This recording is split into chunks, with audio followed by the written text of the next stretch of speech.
Alright guys, so today's video we're going to be doing something a little bit different than the usual. I'm trying to keep the channel kind of broad with what I do. So it was my birthday a couple days ago and my wife as a present got me this PrimeWeld MIG welder. And as y'all have heard me mention a bunch of times before, I have the 225 PrimeWeld TIG welder, which I love. So I had the old Lincoln MIG welder and it did great, but it was only a 110 volt machine, and I am just getting to the point now where I'm kind of outgrowing it. So I had mentioned this to her before, and just that I've been wanting to at some point get one. So we're just going to be doing a quick and brief unboxing video. This is not sponsored by PrimeWeld. I wish it was, but I just genuinely love their stuff that much. I've had the TIG welder for like close to 7 years now, and it's worked phenomenal. So let's get this thing opened up, and I'll just kind of go over with y'all what it comes with if you buy the MIG 180 kit. I don't know if they have just a welder option, but this was the whole kit.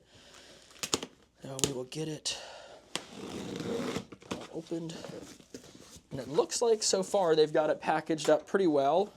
So we've got this first box here, which, okay, we will just stick that, oh goodness. We'll just set this box up here for now. And we'll open that up here in a few minutes. So first thing I see on top of the welder is we have a whole chart here, which is super helpful, especially with the new welder. It kind of gives you the thickness of the steel, the wire speed, and the amps you should be running. So it's with the type of wire, the type of gas, everything like that. So that's super helpful for just at least getting the feel for a new machine. So that's great. So we'll probably pin this up on the wall somewhere so I can figure it out as I go. And then it's got a owner's manual, which we don't like to really read those, so that'll go over there in the corner. And then we've got a lot of styrofoam, which I like to see. I will say they definitely seem to package their products really well, which is props to them, because I'm sure these just get tossed around in shipping a good bit, which is always a little scary when you get a new toy, but they've got foam on the sides, which is great. Okay. And we are about to get our first look here now at the welder itself. I think that's everything out of the box.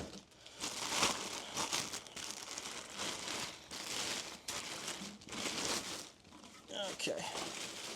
Packaged it really well, which is good. So we'll go ahead and set this up on the welding table before we put it on the cart so you can see some of the features.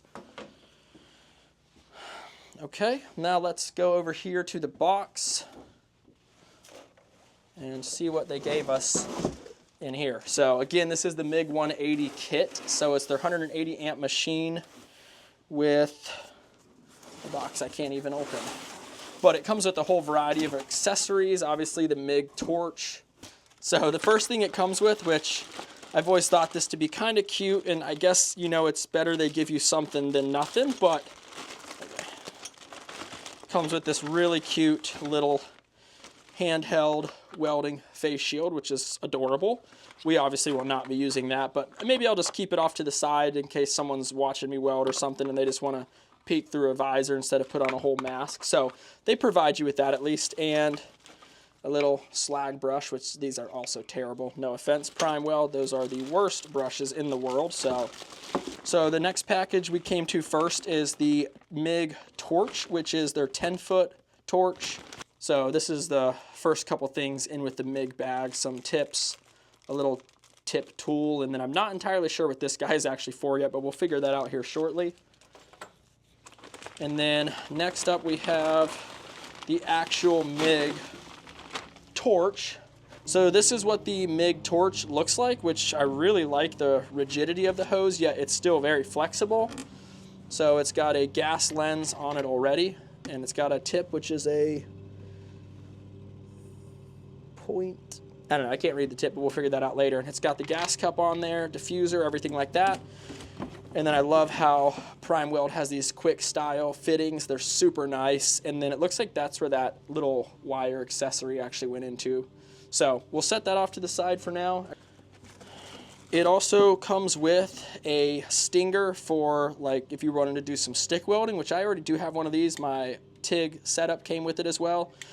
I don't really stick weld, something I am not very passionate about, but it's nice to have the option if you ever needed to burn through some super nasty steel. So we'll just stick that back in the box for now. Obviously, we have our ground lead and ground clamp. The one thing I will say about PrimeWeld, I don't think their ground clamps are very good. They are very cheesy and cheap. They do work totally fine, but I have found that the like little ground strap in here tends to wear out really fast, especially if you're clamping on steel quite often. So you can just always go to your local Tractor Supply and get a legit heavy duty ground clamp, but that's the only complaint with the ground clamps. And this is just your argon tank to welder hose for the gas.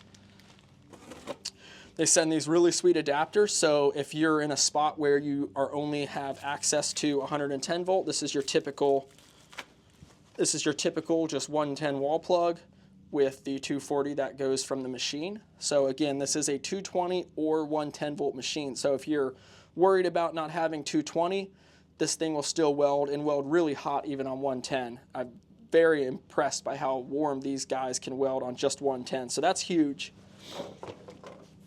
And then the second thing about this that I like the most was that this particular MIG 180 package came with this aluminum spool gun, which is sweet. So again, it's got its own torch, same connection on the end, already comes with a gas cup with the tip, and then right back in here, and look at that, they already actually preloaded some aluminum wire. I have no idea what the quality is on that.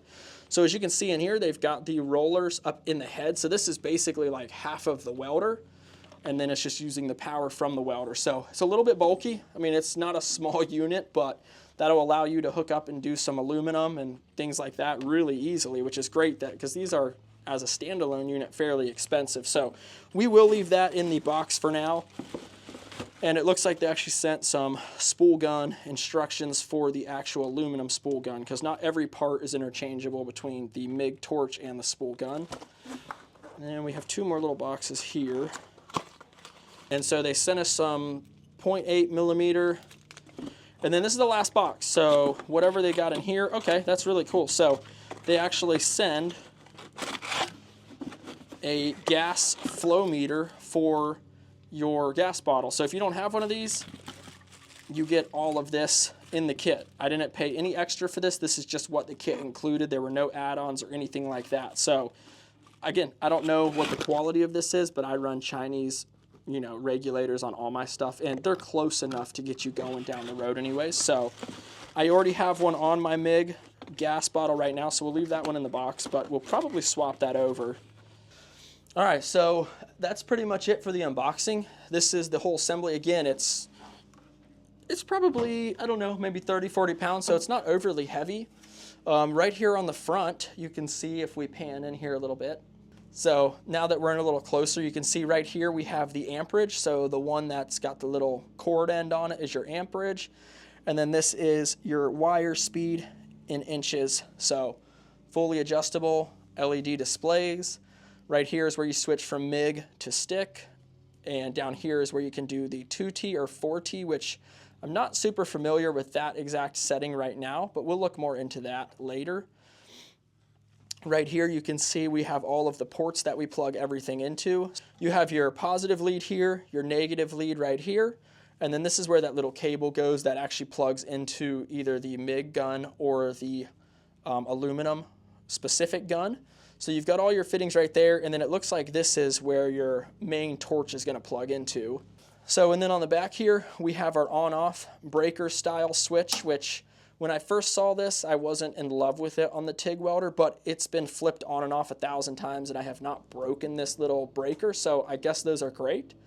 We have our gas feed right here that this guy plugs into and then goes into your gas regulator. And on the end, we have the 240 specific plug, but again, they send the adapter. So for now, we're probably just going to run this guy off of 110 because we mostly do 1/8 inch and thinner. So we'll see what we can do with just the 110 on the end of this 240 plug.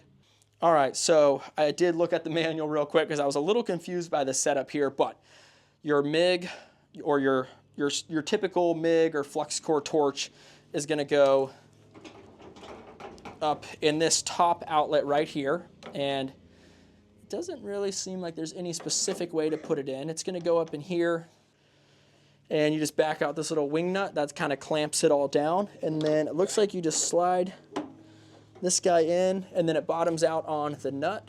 I wouldn't go crazy tight with this, guys, just because it's just brass. So just get it snug to where this guy can't move or pull out, anything like that. And then this little clip here, which I'm not entirely sure yet exactly what it is, but it's obviously some kind of electrical connection. So it goes one way down in here. There's a little groove. Screw that guy in there. And it does not say top or bottom. We are just going to kind of work that on there. So that's kind of how that goes. I'm not sure entirely what this is for. Never seen that before, but we're going to roll with that. So now that that's on, we will put on our ground lead. So this guy over here is just going to come over here into the front. Going to go up here in the front, and it's going to go on the negative side for your typical MIG welding. There are different ways to set up this unit, but we're just going to be doing some mild steel right now. So that guy just goes in there, and it just kind of threads in. And again, not crazy tight, just nice and snug. All right, guys, so it's all set up. I just went ahead and did that off camera because it tells you how to do it. If you don't know, it literally walks you through how to do it. So we're using some .30 or 0.030 inch or 0.8 millimeter wire, and we are going to be doing some 1/8 inch steel. So it calls for 19 amps, or at least 19 on this top gauge, might be volts, at 354 wire speed. So we need to bump this guy up to 354.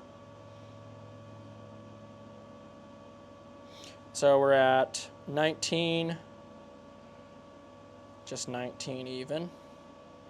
All right, and that's just going to give you a rough start. Again, you may find you need to play with these settings more, but this will just get you really close to starting and at least not have you wandering all over the place playing with the knobs and dials. So we have this set on MIG and we have this set on 2T, which is what we're going to go with for now. All right, guys, so I just realized now that I am like actually out of gas. I have about 10 CFH, which is not even enough for this, but I'm just going to run one quick bead, but do not let this weld represent how good this machine is. Some of it's going to be user error because this is the first weld I've done with this, and then second of all, it's going to probably be pretty crunchy because I am super low on gas.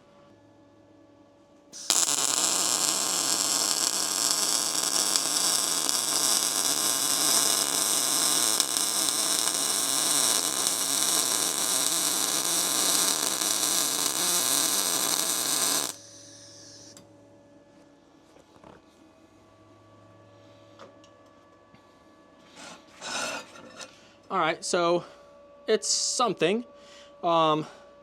Penetration's okay, not great. It's a little lumpy on the top, so I would probably either turn up my heat or slow my speed down a little bit, but I may have just been going a little bit too slow possibly as well, so I have just enough gas. I've got to say, for 10 CFH, that went really clean. I mean, there's like hardly any junk on there, so their factory setting recommendations are really close. I mean, you can see the heat marks. It's pretty decent, so I'm going to go ahead and slow down my wire just a little bit and see if we get a little bit of a lower profile bead.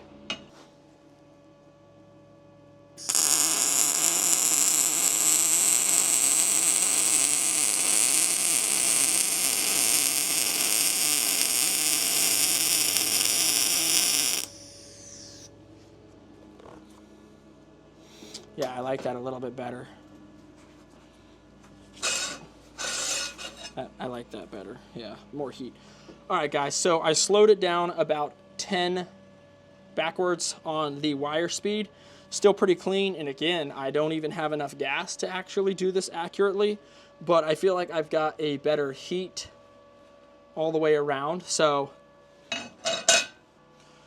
yeah, guys, that's just a quick brief video, just because I am in love with these welders. I do plan on replacing my CNC weld, or my plasma cutter for my CNC with the PrimeWeld at some point, because they cut really thick steel. But super happy with them. Again, not sponsored, but definitely check them out. And if you're looking for a very affordable first-time welder, or maybe you've had some millers even, I've heard they compare okay even up to some of the real high-end welders, and they're way cheaper. And from what I understand, they are at least mostly made in the US. Again, my wife got this one for my birthday, and then I've had the Prime TIG weld for about 7 years, but she said she ordered it and it literally arrived the next day, and she ordered like afternoon. So they're obviously not coming from China directly anyway. So super happy with this thing. Again, big thanks to my wife for getting it for my birthday, and super excited to see what we can do with it. But thanks again for tuning in, guys. Peace.